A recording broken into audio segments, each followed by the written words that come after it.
조선 후기에 대중들한테 불려졌던 노래 잡가, 그 대표적인 유산가를 배우도록 하겠습니다.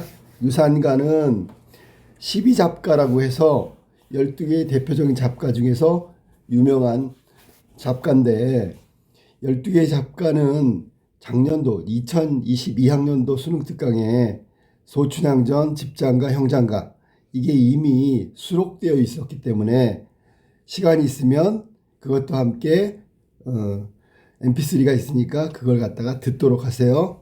그리고 이 글의 종류가 잡가라고 했는데, 이 잡가라는 것은 모든 것이 다 섞여져 있단 말이야. 어떻게 섞여져 있냐면 하층문학이라고 불리는 민요, 시조, 판소리, 그리고 양반의 전유물처럼 조선 초기에 불려졌던 가사들, 가사가 분화해서 잡가 형태로 됐는데, 내용상이나 형식상으로 본다면 양반들이 많이 지었던 시조나 또 양반 가사에도 많은 영향을 받았어. 그래서 양반 가사에 등장하는 게 관용적 한자어, 그러니까 한자어가 많이 나오고, 유산가도 마찬가지예요. 여기서 고사성어도 많이 쓰이고, 이렇게 형식적인 면, 내용적인 면이 막 두루두루 섞여 있어. 거의 잡탕에 가까운 국문학사에서 여러 가지 문학 장르가 혼재되어 있는 그 글의 장르라고 생각하면 되고, 조선 후기에 그 가사의 어떤 내용적인 분화는 길이가 아주 길어지거나 혹은 짧아지는데, 이 잡가는 짧은 쪽에 가깝다고 생각하면 되고, 민중들이 불렀던 노래에 해당된다. 그래서 유산가는 잡가라는 문학적 장르를 취하고 있다. 게다가 내용이 남녀의 사랑도 있고, 뭐 자연을 즐기는 풍류도 있고, 또 삶의 애환을 노래하고, 또 우리 해학적인 면, 그 익살과 해학이라는 우리 한국문학의 대표적인 어떤 특징을 갖고 있는 게 잡가다. 그럼 유산가 바로 시작하기로 할게. 화란 춘성하고 만화방창이라. 벌써 한자어가 나오지. 자, 화란 춘성이라는 것은 봄을 맞이해서 꽃들이 막 활짝 막 흐드러지게 피고, 그 다음에 춘성, 여기는 장소를 말하는 거야. 그러니까 봄날 성 안에는 꽃들이 흐드러지게 피고, 뭐 주어가 생각됐다고 볼 수 있는데, 여기는 시절이라는 이런 주어가 생각돼 있고, 그러니까 지금 시절은 성 안에 꽃들이 만발하고, 만화방창은 만물이 한창 피어난다. 여기서는 만화방창이니까 계절이 바뀌어서 경치가 많이 달라진다라는 뜻이야. 자, 그래서 결국 시간이 겨울에서 봄으로 되면서 성 안에는 꽃들이 막 피고 만물이 막 변화한다라는 얘기고, 여기서는 처음부터 상투적 한자어라 그래서 화란 춘성하고 만화방창이라, 지금은 잘 모르겠지만 그때는 자주 쓰는 말이었던 것 같아. 그래서 상투적인 한자어가 등장한다. 상투적 한자어로 시작한다. 상투적인 한자어로 시작하는 거야. 처음이 때 좋다 번님네야 산천경계 구경가세 뭐뭐하세. 이거는 이제 청유형 문장이라고 하는데, 청유형 문장에 해당되는 거고, 자, 산천경계 구경 가자 그런 걸 보니까 경치 구경하러 가자고. 여기 지금 대상은 누구냐면 번님네야라고 했으니까 이 네는 복수전미사, 그러니까 번님들아, 세상 사람들아, 뭐 이렇게 해석하는 게 자연스러울 것 같아. 때 좋다라 그랬는데, 때가 지금 화란 춘성하는 만화방창하는 봄이다. 봄. 자, 그 다음에 산천 경계를 구경하자고 권유하고 있는 거고, 죽장 망해라고 그랬는데, 죽장은 대나무 지팡이, 망해는 집신이냐?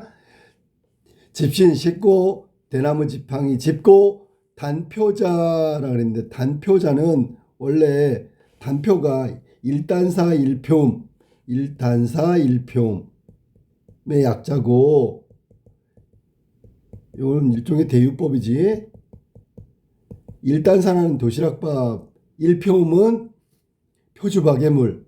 그러니까 그냥 보통 사람들이 먹는 음식 뭐 이런 뜻으로 간단하게 행장을 차려서 도시락 싸가지고 집신 싣고 대나무 지팡이 짚고 천리강산 들어가니, 천리강산 들어갔대. 천리강산은 다른 말로 하면 자연이겠지. 여기 경물이 달라진 봄의 경치가 있는 자연에 들어가니 만산홍록, 모든 산이 모든 산 가득 찬다라는 뜻으로 해석하면 산에 붉은 빛깔과 푸른 빛깔이 가득 찼다.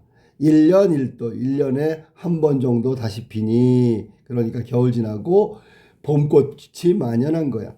춘색을, 봄의 기운을 자랑노라, 색색이 붉었는데, 자, 그러면 여기 지금 춘색은 봄의 경치를 말하는 거고, 봄의 경치, 봄의 빛이니까 봄의 경치를 말하는 거고, 그 다음에 자랑노라 그랬어. 자랑하느라. 그러면 춘색이 어떻게 자랑을 합니까? 그렇게 얘기하면 의인법에 해당되겠지. 사람처럼 막 자랑하고 있는 거야, 뽐내고 있는 거야. 색색이 붉었는데, 여러 가지 색깔들이 붉었는데 라고 해석하면 되고, 창송농, 창송취죽. 자, 창자는 푸를 창자고 취는 비취색이야. 그러면 자, 푸르는 소나무, 비취색의 대나무는 창창 울울한데 라고 해서 울울한데, 푸른 소나무 대나무가 울창하다. 여기선 창창 울울은 울창하다라는 뜻으로 해석하면 되고, 기화요초라고 하는, 기화요초는 아름다운 풀과 꽃을 말하는 거야. 아름다운 풀과 꽃을 말한다. 남만 중에 우리가 흐드러지게 핀다, 만발했다라고 하는 거지. 만발, 막 엄청 폈다는 얘기야. 꽃 속에 잠든 나비 자취 없이 날아난다라고 해서, 꽃 속에 잠든 나비는 자취도 없이 날아간다. 그러면 여기에서는 자, 아름답게 피어있는 경치에 비해서 나비가 여기저기 날아다니는데 여기는 소리가 없다라는 얘기야. 고요하다. 경치는 아름다운데 고요하다, 그런 뜻이지. 유상앵비, 그래서 버드나무 위에, 그 다음에 앵비는 꾀꼬리를 말하는 거야. 유상앵비 날아가고 그럴 때 나타나는 게 편편금이요. 그래서 편편, 금빛 조각이다 라는 뜻이야. 금빛이 조각조각 날아간다. 유상, 버드나무 위에 꾀꼬리는 날아갈 때 금빛 조각 같고 라고 얘기했어. 그 얘기는 뭐 빛난다, 화려한다, 아름답다 정도 해석하면 되고, 화관, 꽃 사이에 전무라는 건 나비를 말하는 거야. 호전몽처럼 나비를 말하는 거야. 분분설이요, 풀풀 날리는 눈 같다라는 얘기야. 둘 다 비유적으로 써서 비유적. 그러니까 꾀꼬리, 앵은 금에다 비유했고, 금빛. 그 다음에 나비는 눈에다 비유했다라고 생각하면 돼. 금과 눈에 비유했다. 삼춘, 이거는 봄에 음력 3월, 4월, 5월을 말하는 거고, 봄빛이 완연한 때를 말하는 거야. 삼춘 가절, 아름다운 계절, 좋을시고 아주 좋다라는 얘기고, 도화만발, 복숭아꽃이 만발하니 점점 홍이다라고 해서 점점 홍, 이것도 사실은 점점이 붉었구나 정도로 해석하면 돼. 그러니까 복숭아꽃이 그 나무에 피어 있는데 꽃이 모두 점처럼 점점점 붉었구나라고 얘기한 거야. 그 다음에 어주 축수 애삼춘이라더니 무릉도원이 여기가 아니냐라고 해서, 어주 축수, 어주는 고깃배고 축수는 고깃배가 물을 타고 따라가는 거고, 그 다음에 애삼춘이라는 얘기는 삼춘, 봄날을 사랑한다라는 얘기야. 자, 그러면 여기서는 봄에 대한 예찬이라고 해도 되겠지.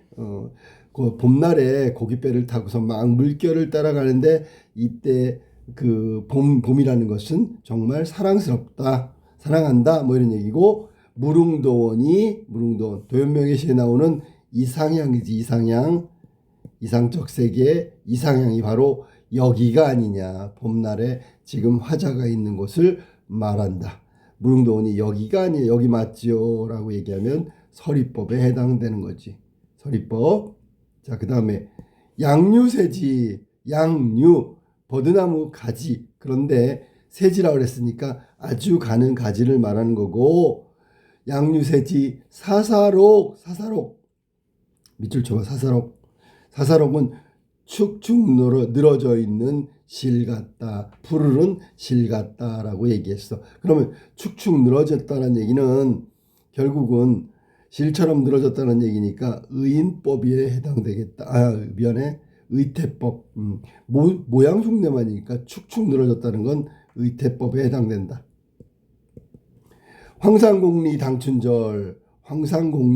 당춘절이라는 말은 원래 여기서는 황산곡, 이게 지명처럼 썼는데 실제로는 송나라 시인 황정견이라는 사람의 호가 황산곡이고, 이걸 사람의 호를 갖다 그냥 지명처럼 쓴 거고, 황산의 골짜기 속에 리자를 썼어.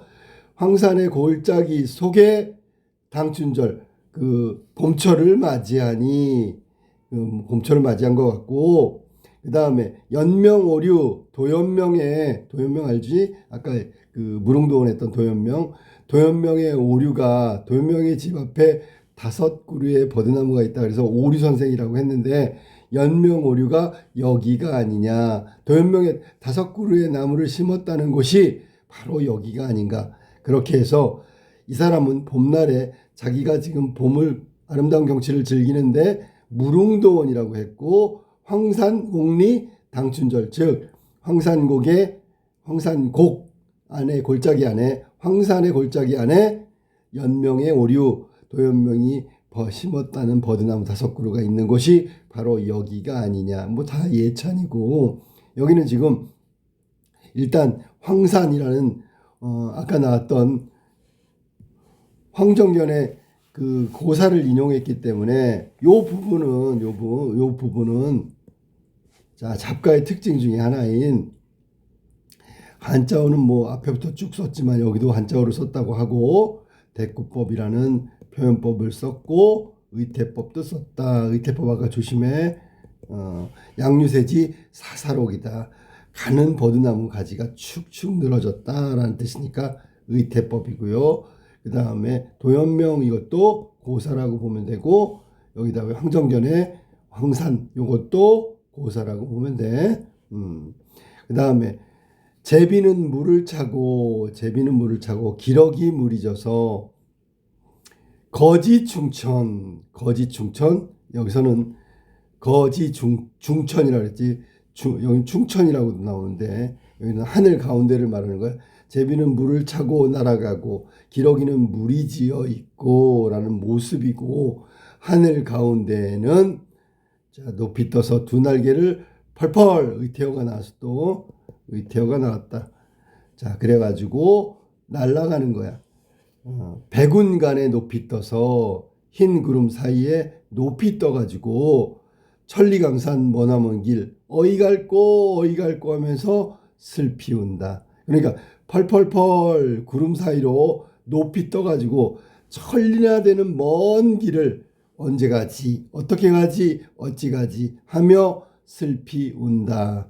역시 자연의 모습을 이야기하면서 뭔가 아름다움에 대한 예찬을 하고 있는데, 맨 마지막 구절에 슬피 운다를 천리강산 머나먼 길 언제 가지 하면서 슬피 운다도 되겠지만, 여기 지금 아름다운 경치를 두고 떠난 제비와 기러기, 이 새들은 이 경치를 두고 즐기지 못하는 것에 대한 화자의 어떤 생각은 여기서 즐기지 못한 것을 슬퍼하지 않겠는가, 슬퍼해서 우는 게 아니겠는가로 해석할 수도 있다.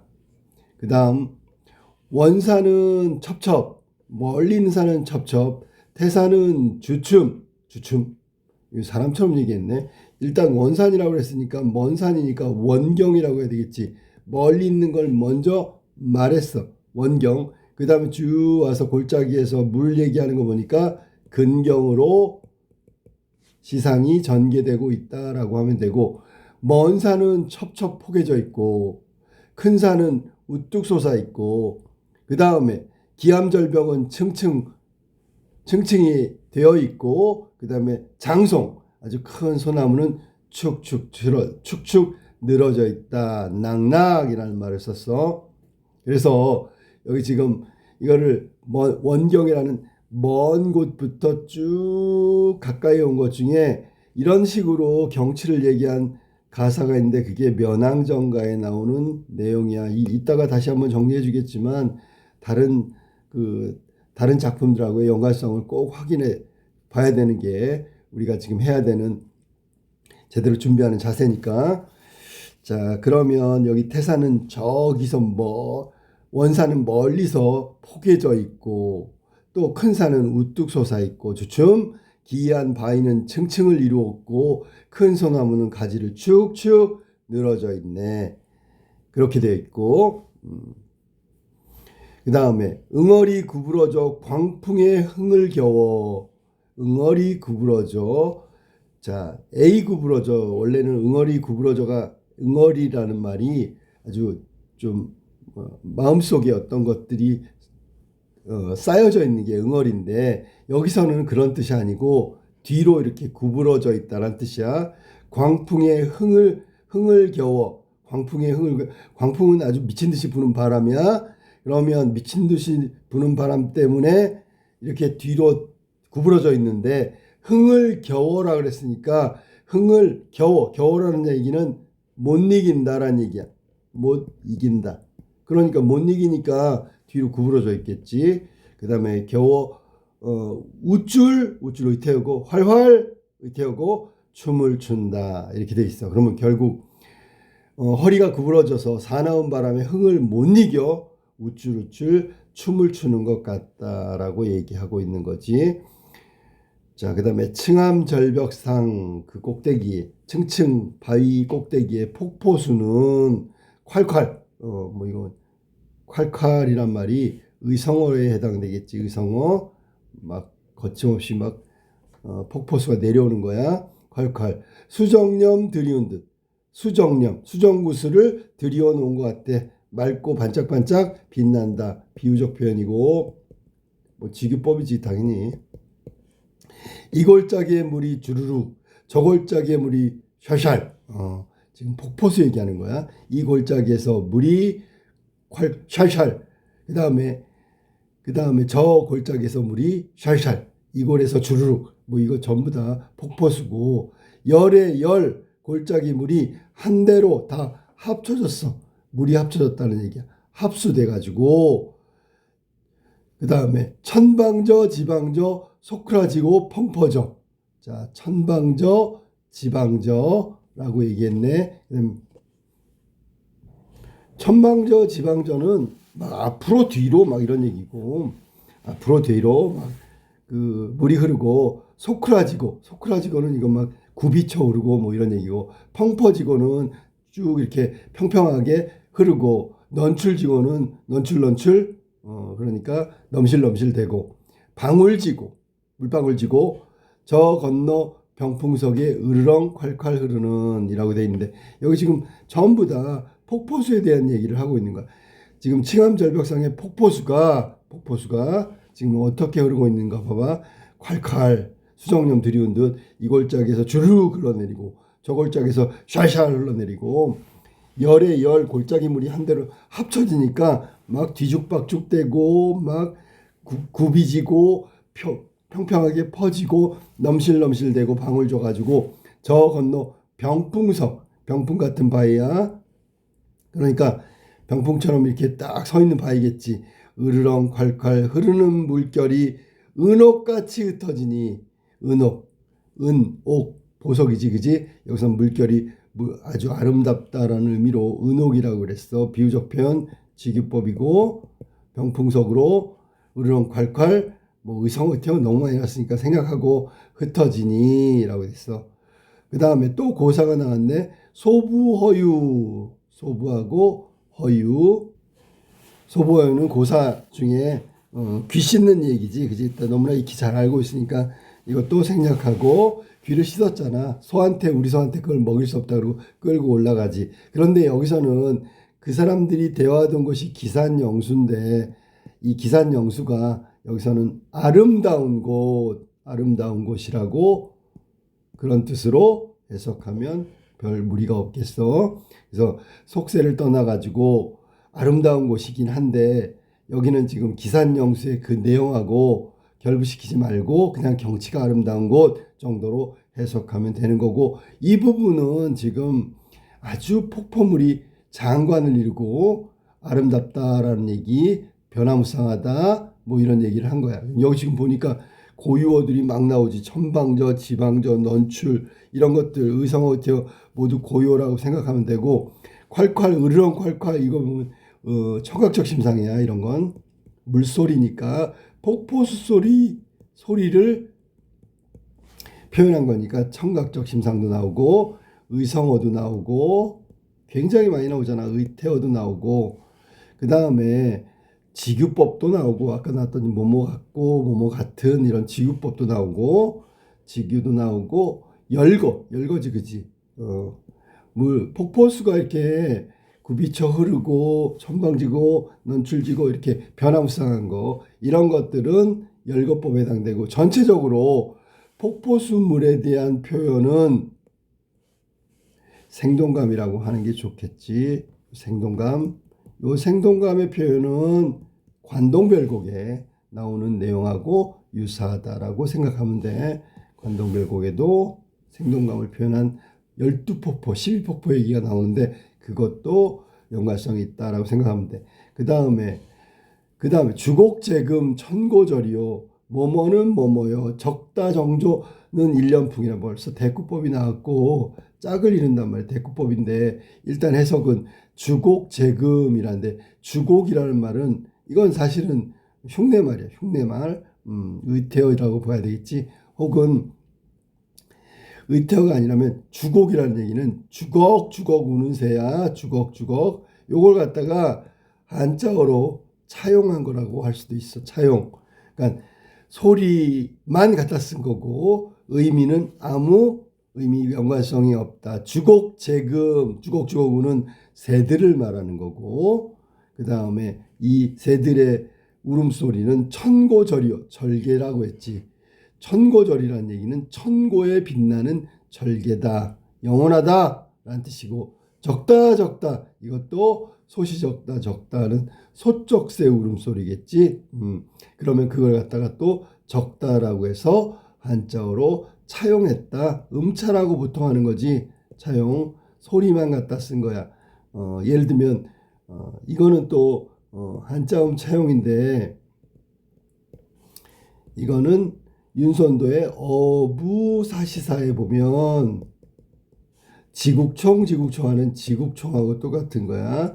이것도 노젓는 소리 흉내말인데 문제는 소리만 갖다 썼다는 거지. 한자로 찌그덕 이거를 지국총 똑같은 거야. 그러니까 주곡, 적다, 지국총 모두 소리를 차용해가, 그러니까 소리를 한자로 적으면서 차용해다 쓴 거고, 정조라고 그러는 정조라는 말은 소쩍새를 말하는 거야. 일년풍이라 올해 농사는 풍년이다. 그러니까 주걱주걱 우는 새들의 울음소리는 천고의 절개를 말하고 영원한 절개를 말하고, 적다 우는 소쩍새는 올해 풍년을 노래하는 거다. 그런 뜻으로 쓴 거지. 그러니까 앞뒤가 짝이 맞은 대꾸법이고, 특히 한자로 차용하는 것은 음만 차용한 거지 음차라고 하지 뜻은 아무 상관이 없고요.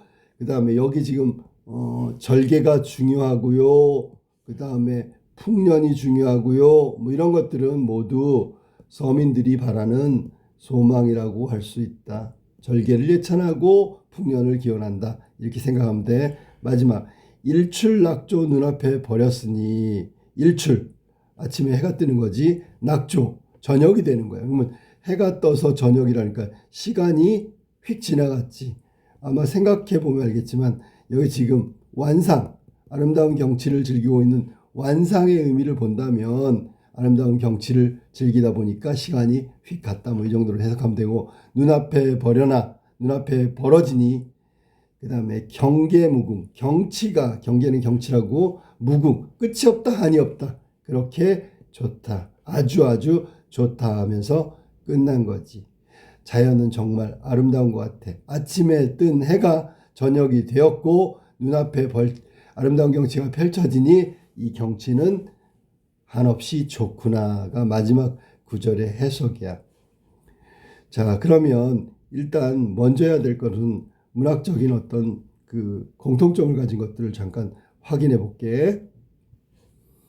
제일 먼저 이 유산가라는 작가가 하는 내용 중에 봄의 예찬 혹은 봄을 즐기는 완상이라는 내용적인 측면을 본다면 이건 조선 최초의 가사인 상춘곡과 주제면에서 일치한다고 볼 수 있어. 상춘곡 가사지, 그지?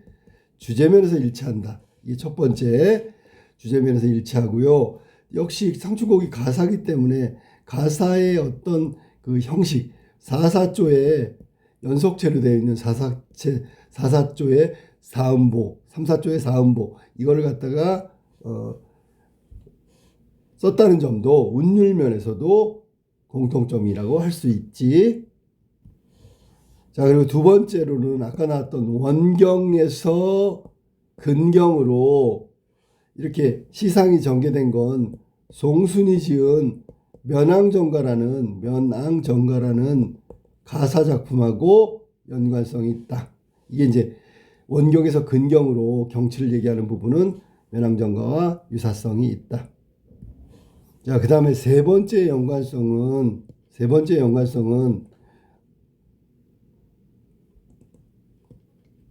한번 볼게. 세 번째는 아까 나왔던 부분인데, 관동별곡에 보면 12폭포, 12폭포라고 하는데 12폭포 혹은 처음에 금강산 들어가기 전에 만폭동 폭포가 나와. 만폭동 폭포가 나오는데 그 폭포의 어떤 변화무쌍하고 생동감을 표현한 부분이 있어. 그 부분하고 유사하게 여기 유산가의 잡가에도 폭포수, 여기 나와 있네. 여기 폭포수. 이 폭포수 얘기가 내용면에서 유사하다라고 볼 수 있다. 이렇게 다른 작품들하고의 연관성도 확실하게 공부해 두는 게 좋겠지. 여기 나와 있는 봄의 예찬이라는 주제면에서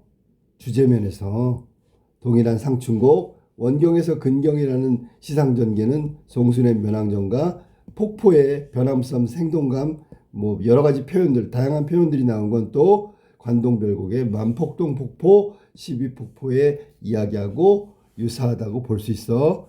자, 그러면 전체적으로 유산가를 정리하도록 할게.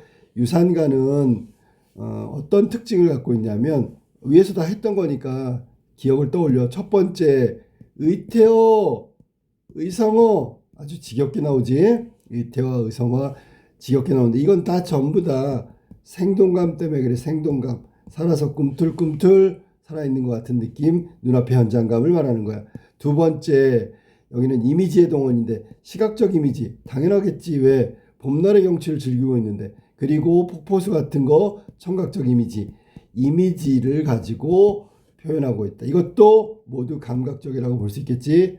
감각적 이미지를 동원해 가지고 아주 생동감 있고 뭐랄까 눈앞에 보이는 모습을 아주 적절하게 표현하고 있어. 세 번째는 표현법이 다양하다. 대꾸법은 당연히 가사와 비슷하니까 당연히 나온 거고, 폭포수 얘기할 때 이것저것 막 계속 열거하고 있어. 열거법도 나오고, 그 다음에 마지막 직유법 같은 비유법도 자주자주 등장하는 게 특징이다.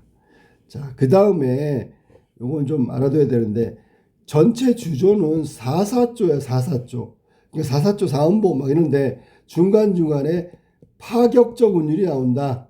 자, 아까 선생님이 그거를 얘기를 안 한 것 같은데 어디 나오냐면 뭐 예를 들면 이런 거야. 갑자기 길어진 부분이 있잖아. 갑자기 양유세지 사사록이요. 황산공리 당춘절이고 연명오류가 얘가 아니냐 뭐 이런 얘기인데 글자 수가 갑자기 확 늘어나 버렸어. 이불 이런 부분들은 사사조의 사음보를 지키지 않고 파격적으로 글자 수가 늘어났다고 볼 수 있어. 이런 부분도 있다는 게 특징이고 마지막으로 이 유산과 같은 잡가의 특징 중에 마지막 5번째는 우리말 사용이 아주 좋아. 콸콸, 샬샬 뭐 이런 의성어, 의태어를 말하는 거고 그 다음에 한자어도 많이 나옵니다. 한자어도 나와. 그래서 두 가지가 혼용돼 있다라고 얘기하고 한자어나 뭐 고사 같은 경우 이런 것들은 좀 알아둬야 내용 이해하는데 도움이 된다. 이게 유산가의 내용인데 여기다 추가로 뭐 이야기한다면 아까 상춘곡인데 상춘곡은 봄의 완상이라 그래서 봄의 경치를 즐기는 거야. 그런데 여기는 유산가는 여기서는 즐기는 것도 있지만 흥취에 대한 얘기를 많이 하고 있다. 그 다음에 유산가는 상춘곡에 비해서 아까 얘기했던 음성상징어, 즉 의성어, 의태어가 훨씬 더 많아. 뭐에 비해서? 상춘곡에 비해 의성어, 의태어가 훨씬 더 많다라는 점이 좀 상춘곡과 다른 점이고 또 주제면에서는 내용면에서는 공통점이라고 볼 수 있다. 자, 유산가 정리 꼭 해두도록 해.